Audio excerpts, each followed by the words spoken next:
پاکستان کا جو جارانہ رویہ نا کہ میں تو ہمارا اس ریجن میں ہم بہت بڑی طاقت ہیں، اب تو وہ اپنے آپ کو کہتے ہیں کہ جی 5ویں 6ٹھی پاور ہم بن ہی چکے ہیں، اگرچہ دنیا رسک کرتی ہے ان کی بات کو۔ بھارت میں U S A, Australia, Japan کے ساتھ مل کر انڈین اوشن پہ کنٹرول کرنے کے لیے تعلقات بالکل اس وقت جس کو کہتے ہیں خرابی کی نچلی سطح پہ ہیں۔ چائنا کے ساتھ یہی معاملہ ہے۔ اب کہنے والے لوگ کہتے ہیں کہ جی ایک پارٹی انٹرونشن ضروری ہے، باعث سے امریکہ اس میں انٹروین کرے، وہ آفر کرے۔ ہندوستان مانتا نہیں ہے، وہ کہتا ہے کہ جی جس طریقے سے شملہ ایگریمنٹ کے تحت یہ طے ہو چکا تھا کہ جی مسئلہ بائیلیٹری حل ہوگا، تیسری فورس باہر سے نہیں آئے گی، بائیلیٹری جو بیٹھنا نہیں چاہتا، تیسری قوت کو باہر کی آنا چاہتی، اس کو شامل نہیں کرنا چاہتا، ظاہر ہے لیکن یہ سب ایشو ایک عالمی طور پر بھی سب کے سامنے ہے، تو پھر وہ لوگ اس کو کیوں نہیں کاؤنٹر کرتے؟ دیکھیں بات یہ ہے کہ دنیا اس پہ باتیں کر رہی ہے، یہ نیوکلیر فلیش پوائنٹ اس ریجن کو کہا جاتا ہے، اور لیکن سوال یہ ہے کہ اس میں اب ضروری ہو گیا کہ باہر سے تھرڈ پارٹی انٹرونشن ہو، ثالثی کے لیے کوئی کہے، جس طرح پریزیڈنٹ ٹرمپ نے 2-3 دفعہ کہا ہے لیکن اس پہ عمل درآمد نہیں ہو سکا۔ اس وقت جو چین کا اور بھارت کا جو جھگڑا چل رہا ہے اس کی وجہ سے یہ ہے کہ بھارت میں 66 انفراسٹرکچر پروجیکٹس جو ہیں وہ لداخ کے ایریا میں بنا رہا تھا، اس کی وجہ سے ان کے لیے بے حد آسان ہو جانا تھا کہ وہ کسی بھی طور پر جا کر آپ کے گلگت بلتستان میں کسی قسم کا مس ایڈونچر کر سکتے تھے۔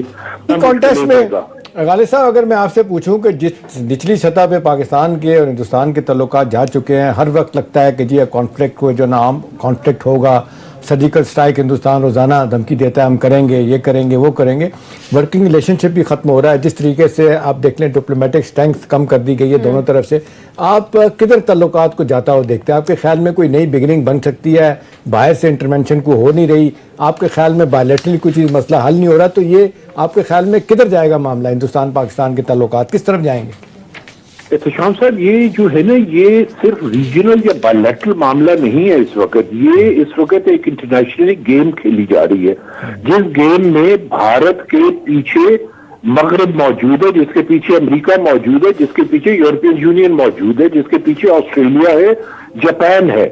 آپ یہ دیکھیں کہ بھارت میں U S A, Australia, Japan کے ساتھ مل کر انڈین اوشن پہ کنٹرول کرنے کے لیے آج سے کچھ برس پہلے جو انہوں نے ایک فورس بنائی تھی، کوارڈینیٹر فورس، اس کی وجہ سے جو صورتحال تھی وہ جس کا سارا اثر جو ہے نارتھ پہ اب لداخ کے ایریا میں جا کے پڑا ہے، وہ اس لیے پڑا ہے کہ یہ چیز نظر آ رہی ہے سب کو کہ اگر آج یہاں ڈرائی رن کیا ہم نے اپنا سمندروں میں تو کل کو کیا پہاڑوں پہ ہم قبضہ کر سکتے ہیں؟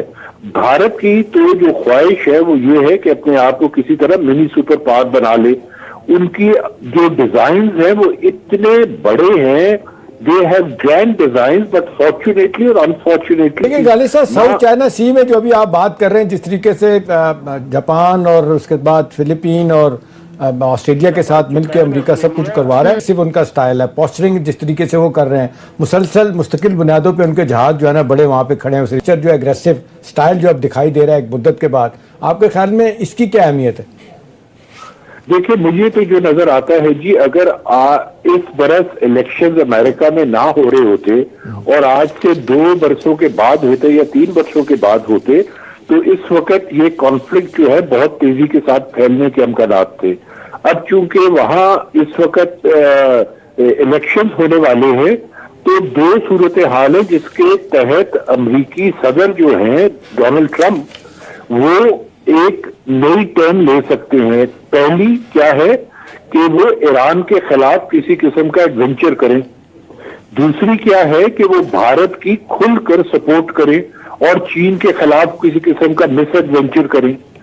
ادھر ایڈونچر ہوگا، ادھر مس ایڈونچر ہوگا۔ ایڈونچر اس لیے ہوگا کہ ایران جو ہے وہ اس وقت اس صورتحال میں نہیں ہے کہ وہ امریکہ کا مقابلہ کر سکے، وہ چیز امریکہ کو نظر آتی ہے، تو یہاں خطرہ زیادہ موجود ہے۔ اس لیے میں اس ریجن میں خطرے کو بڑھتا ہوا نہیں دیکھ رہا، جو کہ بھارت اور چائنا کا ایریا ہے یا بھارت اور مقبوضہ کشمیر کا ایریا ہے۔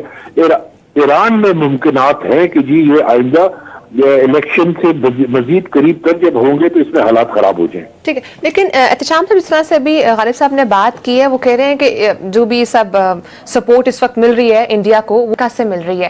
تو اس پر جس طرح امریکہ بار بار ثالثی کی پیشکش کر رہا ہے، تو وہ پھر کیا گیم چل رہی ہے پیچھے؟ پھر امریکہ سامنے اسکرین پر آ کر بار بار ثالثی کی پیشکش کر رہا ہے، کیا فائدہ ہوا؟ دیکھیں، دو تین چیزیں بڑی اہم ہے اس حوالے سے. جس طرح غالب صاحب نے بتایا کہ پریزیڈنٹ ٹرمپ جو ہے نا، ان کو نومبر میں جو ان کا دوسری ٹرم کے لیے الیکشن ہو رہا ہے، وہ پوری ان کی کوشش ہے کہ میں الیکشن جیت جاؤں. سوال یہ ہے کہ سارے معاملے میں امریکہ ایکٹیولی کیوں نہیں سامنے آتا، کیوں نہیں فورس کرتا ہندوستان کو؟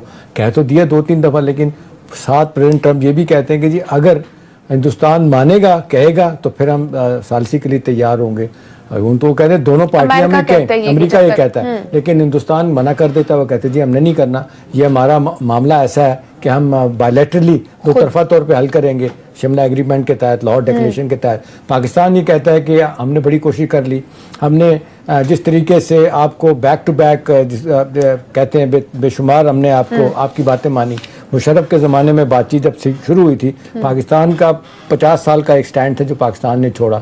پاکستان یہ کہتا تھا کہ جی جب تک کشمیر پہ بات نہیں ہوگی، کوئی تجارتی بات نہیں ہوگی، کوئی تجارت یا اور معاملات پہ بات نہیں ہوگی. ہندوستان کہتا تھا نہیں، پہلے ٹریڈ پہ بات کریں گے، کشمیر کو چھوڑیں. تو پاکستان اپنے نقطہ سے پیچھے ہٹا تھا. ٹھیک ہے نا. اس کے باوجود ہم نے دیکھا کہ جس طریقے سے پاکستان کے ساتھ ان کے ڈفرینٹ راؤنڈ ہوتے رہے، ٹاکس ہوتے رہے، وہ اس پہ ہندوستان نہیں آیا اس طرف. ہندوستان کا نقطہ نظر یہ ہے کہ پاکستان کشمیر کو بھول جائے. جو کی ہم بات اقوام متحدہ میں بات کرتے ہیں تو بھارت اتنا اگریسو کیوں ہو جاتا ہے؟ ہندوستان کا جو جارحانہ رویہ نا کہ میں تو ہمارا اس ریجن میں ہم بہت بڑی طاقت ہیں. اب تو وہ اپنے آپ کو کہتے ہیں کہ جی 5ویں 6ٹھی پاور ہم بن ہی چکے ہیں، اگرچہ دنیا رجسٹ کرتی ہے ان کی بات کو.